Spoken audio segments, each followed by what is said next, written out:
So, today's surah we're going to be talking about is Al-Kafirun.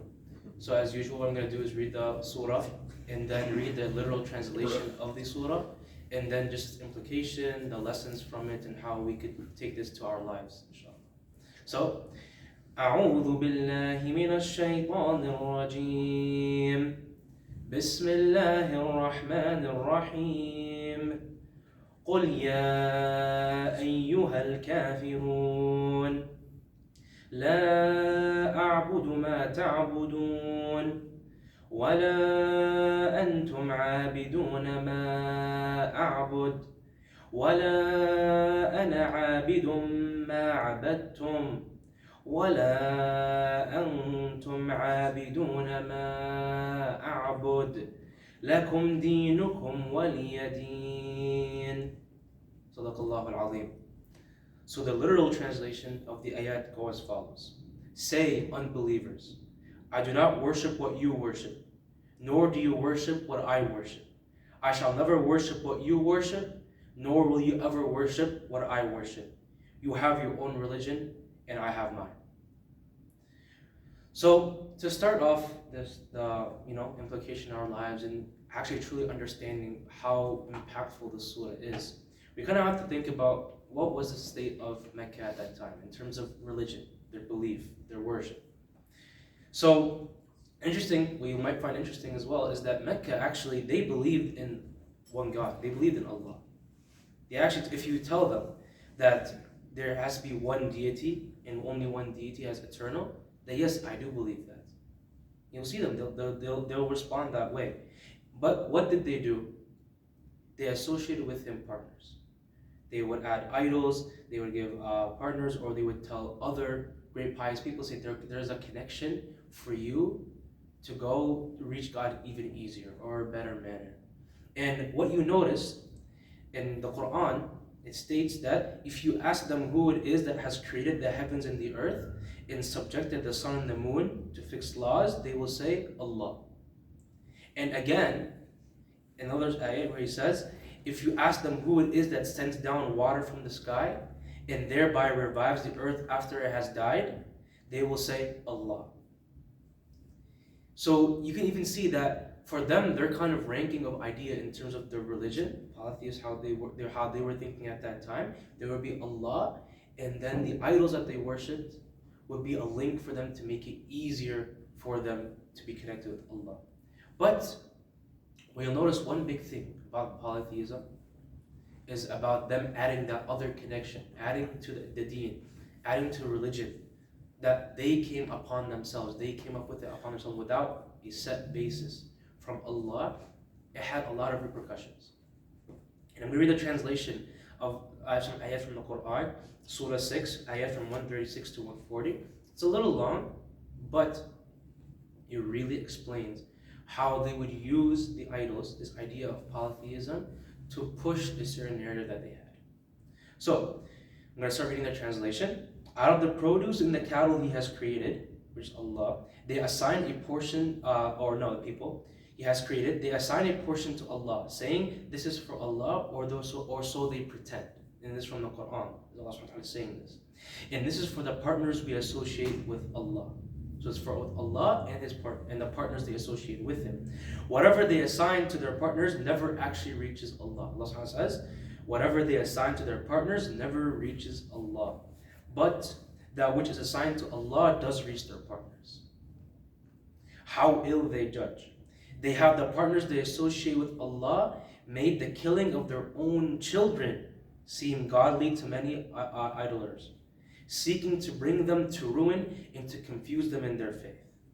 Had Allah willed otherwise, they would not have done so. Leave them then to their false inventions. They say, such cattle and crops are forbidden, none may eat of them, and save those for whom we permit.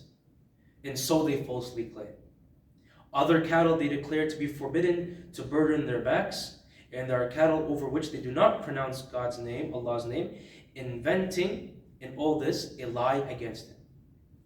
He will surely requite them for their inventions.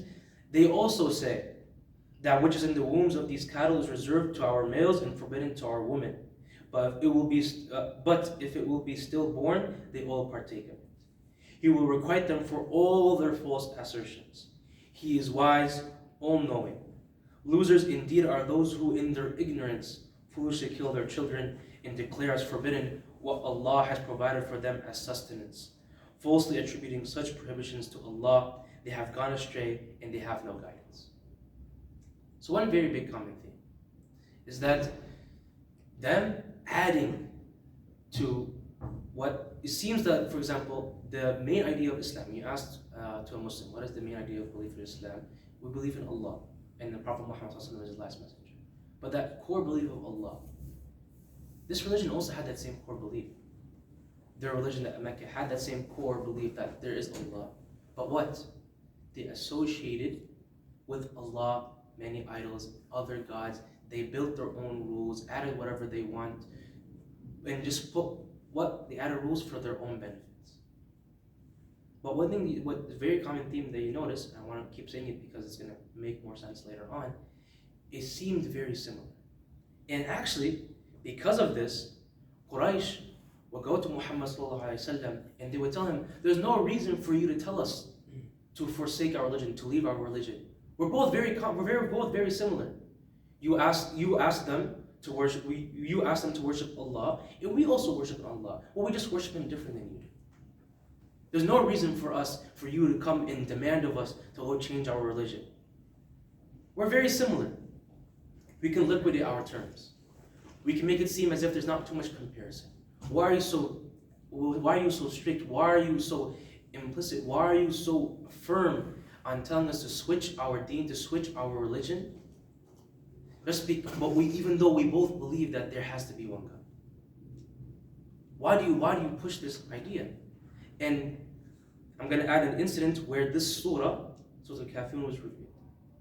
And the incident, it was revealed in which the Quraysh tried to earn the Prophet Muhammad ﷺ's favors. And the Quraysh people, they tried offering him riches, status, beautiful women to marry, if only what he did one thing. He stopped preaching about Allah. But the Prophet Muhammad ﷺ obviously refused, because there's no compromise in Islam. And then they proposed another solution. The Quraysh people told the Prophet Muhammad ﷺ that they will accept Allah as their God for 1 year in return, and the Prophet Muhammad ﷺ will have to agree to pray to their gods the next year. And they offered that if he brought what was better, they will partake of it and share the good, and if the case was opposite, then the Prophet Muhammad ﷺ will have to share the goodness he receives. Also, they demanded that he stops criticizing their gods, and it was in reply to this that Surah Al-Kafirun was revealed. So you see that, one, if you think about it from this perspective, imagine you're the Prophet Muhammad ﷺ, right? And you're in the society, and you're seeing that your believers are being punished, and everything that your normal status quo is being destroyed. Everything around you is crumbling. People are going into difficult situations. You're the strangest person known in that society. Everyone knows about you, and everyone actually doesn't have that good of a perspective on you. Even though you used to be called As-Sadiq Al-Amin, everyone in Quraysh knew him as the best person alive. And now you have the complete opposite going against you. And they're offering all these riches. And all they're asking, say, no, we'll let you believe, we'll let you pray to whatever God you want to pray. Just stop talking about ill at the very last criticism they had. Just say, don't talk ill about our God, just leave us be. Just leave us be. Don't say that what we're doing something is wrong. And then the surah was revealed. قُلْ يَا أَيُّهَا الْكَافِرُونَ. Say, unbelievers. And when you start off with saying say, it's in the Arabic, it's like an affirmation, adds stress. And this is Allah saying it. And this word, قُلْ يَا أَيُّهَا الْكَافِرُونَ, this is coming from Allah's mouth, so it's coming from affirmation. And just talking about it from the Arabic linguistic manner, this is like extremely strong affirmation. There's no hesitation, complete, there's no other way it can be said. Say, unbelievers. قُلْ يَا أَيُّهَا الْكَافِرُونَ. Simple. He defined the people that aren't Muslim, Kafirun. Simple as that. And then he says, I do not worship what you worship, nor do you worship what I worship. I shall never worship what you worship, nor will you ever worship what I worship. You have your own religion, and I have mine. There's no room for compromise. And we did see, right? We talked about how Quraysh would say that our religion is very similar to yours.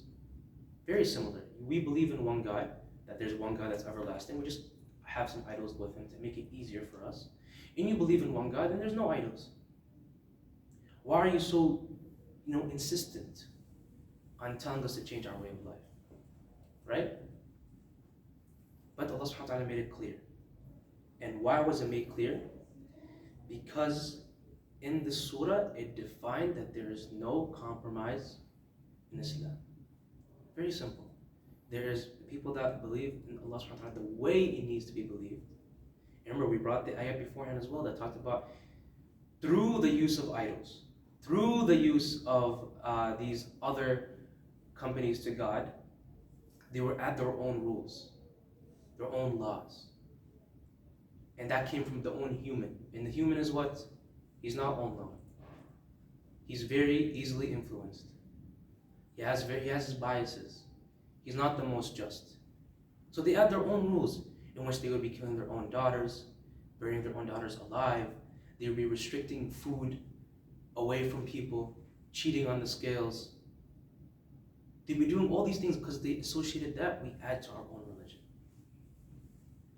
So think about it.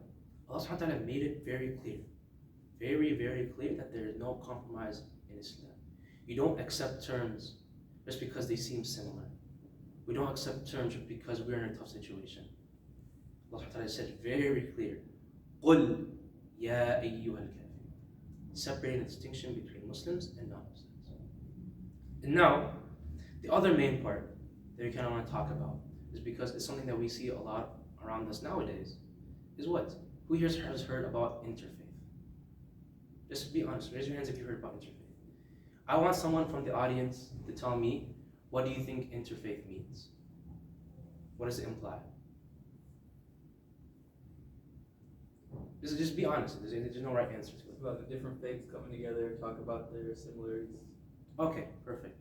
And does everyone kind of agree with that definition? Talking about similarities, right? Now, going based off the surah, do you think that is a right perspective or not a right perspective? This is a hypothetical question. Allah subhanahu wa ta'ala said, say, قُلْ يَا أَيُّهَا الْكَافِرُونَ. Don't compromise.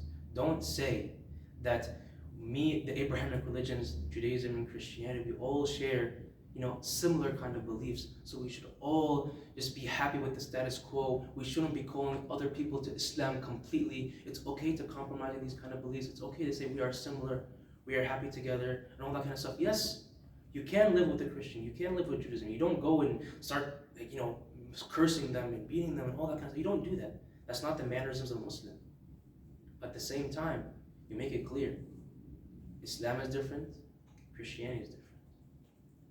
And different in Judaism, they're completely different. And there's distinct differences in which Allah subhanahu wa ta'ala commanded us to say what? I do not worship what you worship, nor do you worship what I worship. And the very last ayah says, you have your own religion, and I have mine. Why am I bringing the emphasis on this interfaith? Why? Because we see it a lot, especially here in society. One of the main downfalls of the Muslims that we see nowadays is that line, that blur between religion and way of life, and implying it into your whole life has become very blurred. We say all the religions are the same. They're all blind faith. They're all this. They're all together this. All the religions are very similar. It's muddled. There's no clear distinction. And this has caused people to have doubts in their religion, to leave Islam, to this. Because of this idea of compromise. And what you'll notice is that the main way that even just in society now here in America, we have this idea of separation of church and state, where you separate your religion and the way that you live. It adds on to that blur. Because you can live this one way, each person is entitled to their own opinion about their religion, each person is entitled to their own thing, and you're not even allowed to go and say that your way of life is incorrect, join Islam.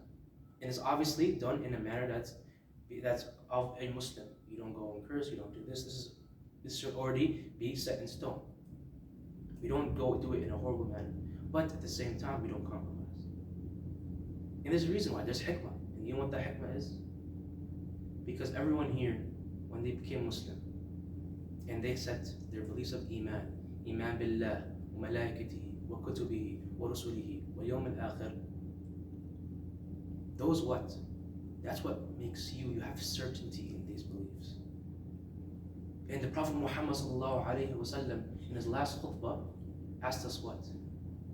To convey the religion, to convey the message that he delivered to the people that won't be able to hear. So it will be a disfavor upon us to make the lines muddy, to make the lines unclear, to deliver the justice of Islam. Like Rabbi ibn Amr said, I'm here to what? When he was talking to the Persian general, one of the strongest people in that world. And he's telling him, I have come here to deliver you from the constriction of this world to the vastness of this world in the hereafter. To take you from worshiping the creation to worshiping the creator of the creation. That's the Islam that you carry. And you, guess what? You have a living miracle with you that helps you. The Qur'an. The Qur'an is there. The Sunnah is there. You learn these things. And so that you can go and deliver the correct justice and the right message. That's what Allah subhanahu wa ta'ala told us to do. And again, it'd be a disfavor for ourselves and for the people around us to make these lines unclear. Because there really is no shame in saying that, I believe the way that you're living is incorrect. And you go deliver the points. You don't have to do it in a horrible manner. You don't have to do it in a bad manner. You do it in a respectful manner, because what? You are worried for that person at the day of judgment. Because we also know, it's very clear on the day of judgment, who enters Jannah, who enters Jahannam, who enters heaven, who enters hell, right? So it's actually a good thing Allah subhanahu wa ta'ala made this stuff clear to us. Because imagine this. Imagine you had a classroom. I brought this example when I gave the khutbah 2 weeks ago. Imagine you have a classroom in which the professor said, only attendance is required, but you have no exams, no quizzes, no tests, no nothing, right? And then all of a sudden at the end of the year, he says, oh no, I was taking grades. I was taking care of this. I was doing this and doing this, and you get an F in the class. Would that be fair? That wouldn't be fair. That wouldn't be fair. And that's why actually Allah subhanahu wa ta'ala even past this. Imagine a class in which He gives you the cheat sheet. He gives you the book from A to Z. As long as you follow this, you are set. It's not even to get an A in the class to get into Jannah. Imagine the justice that gives. It's made very clear for us. And it would be a disfavor, I'm going to say this again, a disfavor on our end to not deliver Islam the way it needs to be delivered. Jazakallah khair. Are there any questions or comments, inshallah?